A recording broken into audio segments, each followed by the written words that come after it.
বাবনদা আজ কোথায় এসছো? বর্ধমান মেঘডাঙ্গা ঘাট। গাড়ির লাইনটা দেখো, গাড়ির লাইনটা দেখো, পুরো গাড়ির লাইনটা দেখো, শুধু এদিক ওদিক পুরো গাড়ির লাইন দেখো, পুরো গাড়ির লাইন দেখো, ওই রাস্তার উপর পর্যন্ত গাড়ির লাইন। ঠিক আছে, তাই কী কারণে তোমরা দাঁড়িয়ে আছো? এই সরকার বলেছে 1200 টাকা ট্রাক্টর দিতে হবে।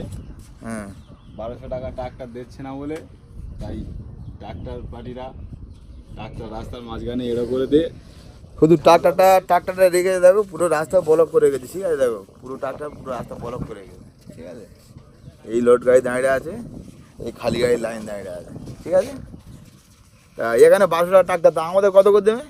আমাদের গাড়ি 52,000 টাকা লোডিং। তাহলে আমাদের ফায়দা কী হচ্ছে? আমাদের কোনো ফায়দা হচ্ছে না। আমাদের এই গাড়ি মাঝে দিচ্ছে গাড়ি মাস পুরো মাস। পুরো মাস। আর দাদা গাড়ি কোথায়, তোমার গাড়ি কোথায়? আমার গাড়ি তো 10টা গাড়ির আগে বলুন, ট্র্যাক্টর বাবা সোয়া বিয়াল ঝামেলা করে। ঠিক আছে, এই ব্যাপার বুঝলে, সরকার 1200 টাকা ট্রাক্টর করে দিয়েছে বর্ধমানের জন্যে, কিন্তু আমাদের নিচ্ছে 52,000 টাকা। ঠিক আছে, তাহলে লাভটা তাহলে কী হচ্ছে দেখো, গাড়ি শুধু লাইনটা দেখো, শুধু পুরো এমাথা গাড়ির লাইন।